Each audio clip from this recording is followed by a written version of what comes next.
Hi, I'm Sky from Sunny Girl Cakes, and today I'm going to teach you how to apply ganache to a cake.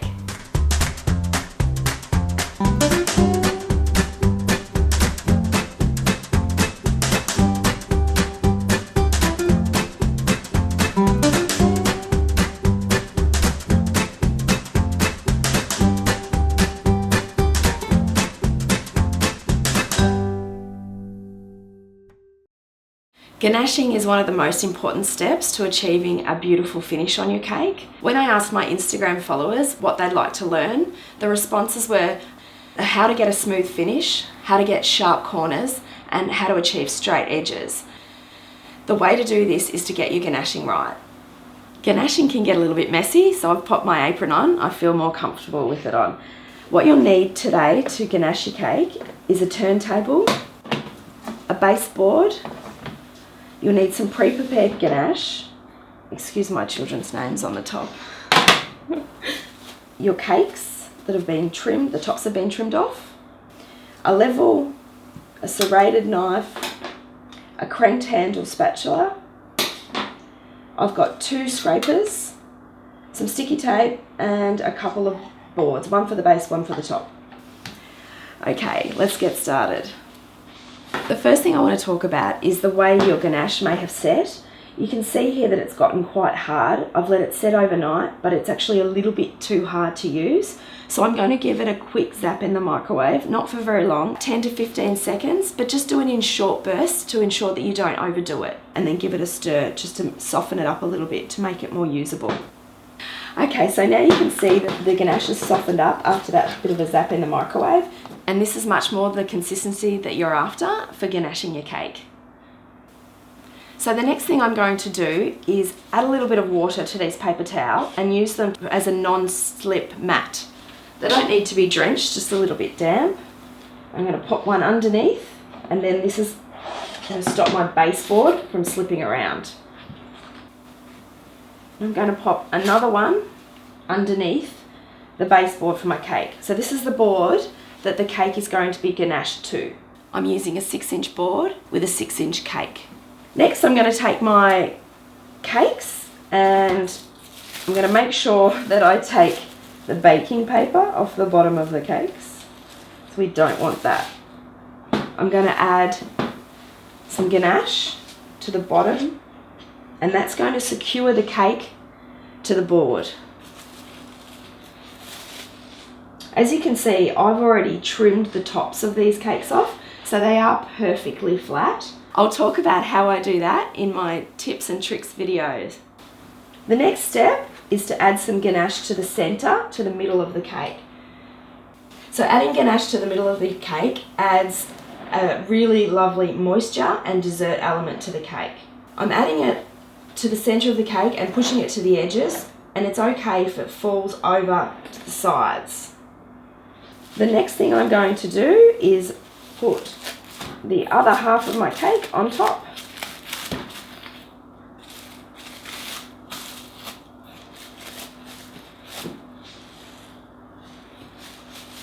Again, making sure that I remove the baking paper.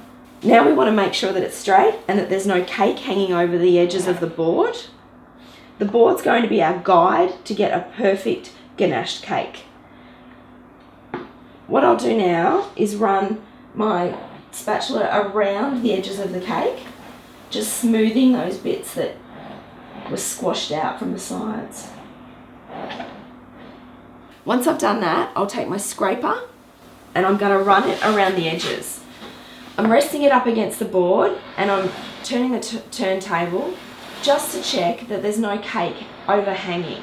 If there was cake hanging over the side of the board, what I would suggest you do is just trim it off with your serrated knife.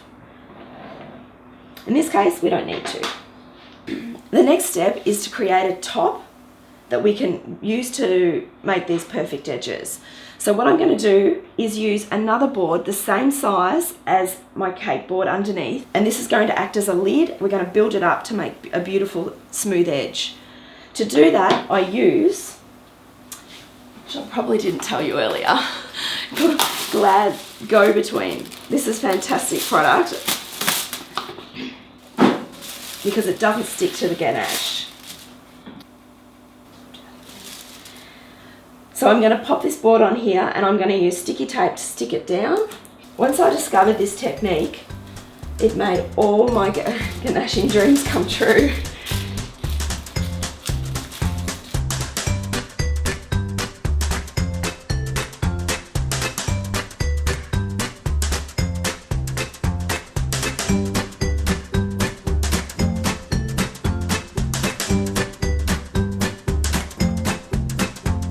It helps if you pre-cut your sticky tape. It's not something that I always do, but very helpful. So as you can see, now you've got this perfect side, smooth, and we're going to pop that on top. But first, we're going to add some ganache to the top of our cake. So ganache is still at a beautiful consistency. I'm going to pop some on top. And again, we kind of want it to spill out over the sides of the cake.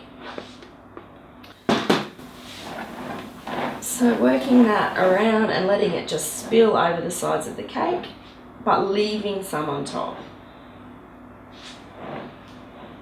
When you think you've got that reasonably flat, and we don't need to be too pedantic about it just here, we can put the other board on top and give it a bit of a wiggle so it sits on there straight.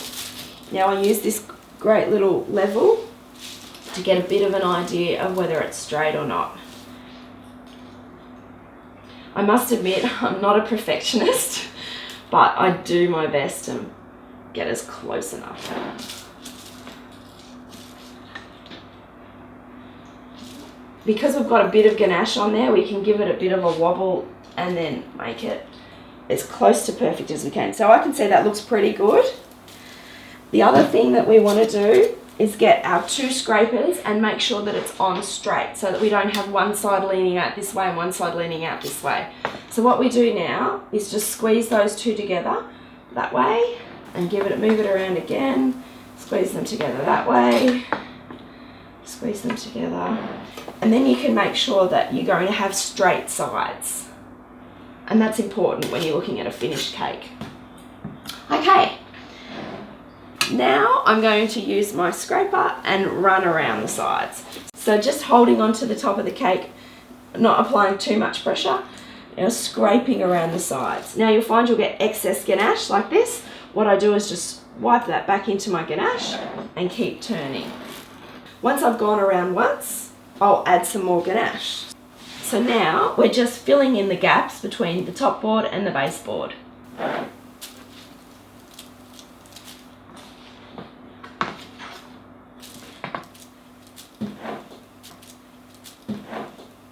I always say it's kind of like being a bricklayer.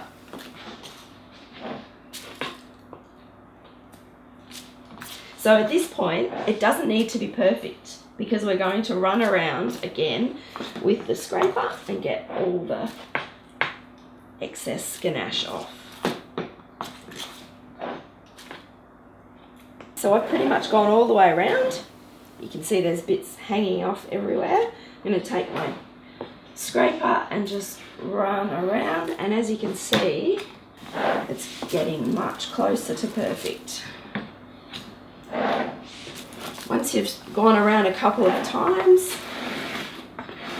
what we can do is go back and fill in our spots. So see here, there's some gaps.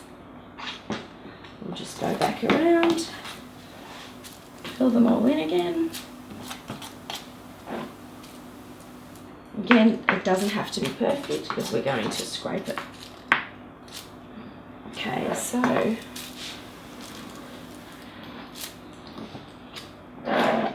so using the top board and the base board as a guide is just fantastic to create that perfect straight edge. If you've lined it up properly and the top's reasonably straight, then you've got a simple way to create beautiful straight edges.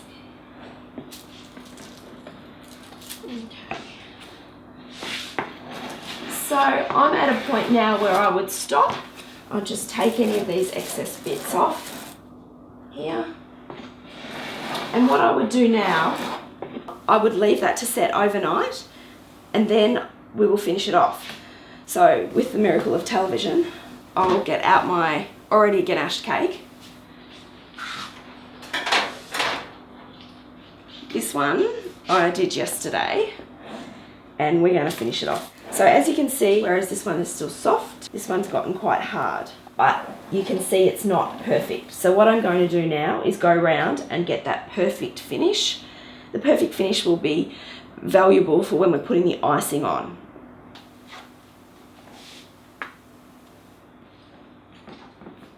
So I'm just going to work around and fill any little gaps I can see. Or big gaps I can see. It's much easier to get a perfect finish on a firm cake than it is one that's still soft. So it's a good idea to stop and let that cake dry rather than keep trying to work on it and get a perfect finish. It's much easier to get a perfect finish on a cake that's already had 24 hours to set. So I'm just going to run around now with my scraper. And then knocked the cake off the bench. That would be a tragedy. I need to hold on to the top. And around. So I'll just keep adding ganache and scraping it off until I feel that it's perfect.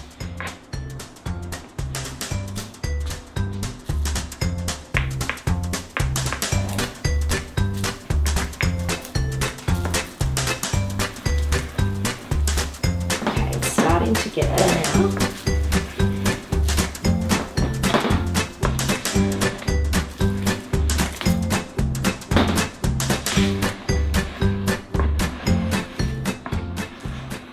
So once you're happy with the sides, then we can take the lid off.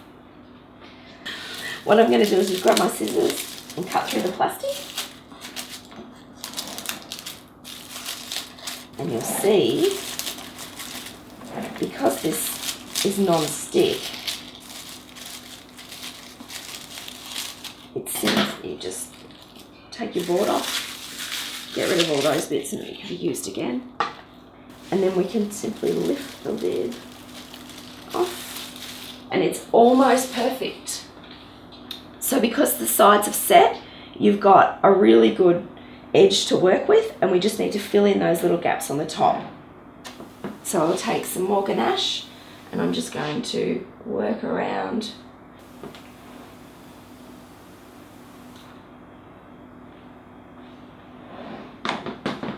The other thing I like to do is kind of get rid of any of these crumbs because we don't want them to end up in it. So with the top, what I do now is I take my scraper and do my best to get a nice flat surface.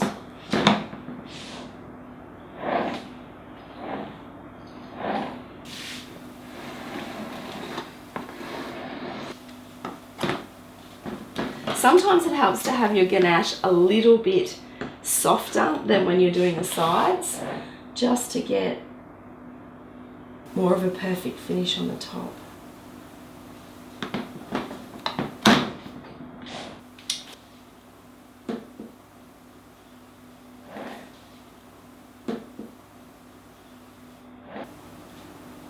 Depending on how particular you are, you could keep doing this forever. But there comes a time where you have to say, that's good, it's done.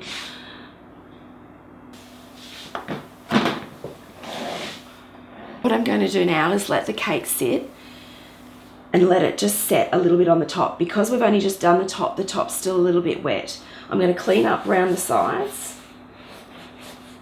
Get rid of this ganache mess from around the sides just with some damp paper towel. And then in about 5 or 10 minutes, I'm going to come back and just finish it off to make it look a little bit more perfect.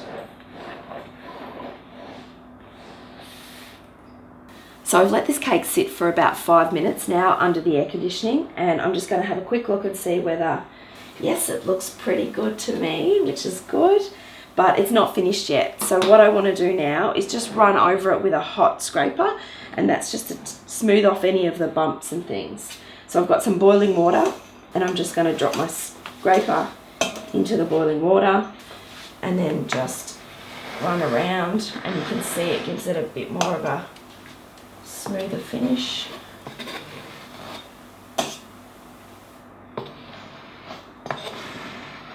Again, the smoother the finish, the better your fondant finish.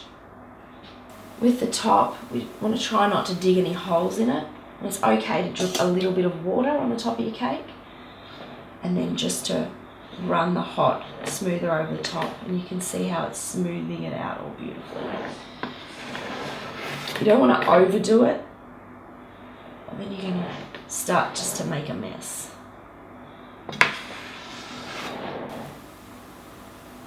Sometimes knowing when to stop is the best thing. So I'm going to stop there, and I'm going to again let that set until I'm ready to cover it with fondant, and that might be another 5 or 10 minutes. So these are my 2 finished ganache cakes, and so in my next video I'm going to show you how to cover the cakes with fondant.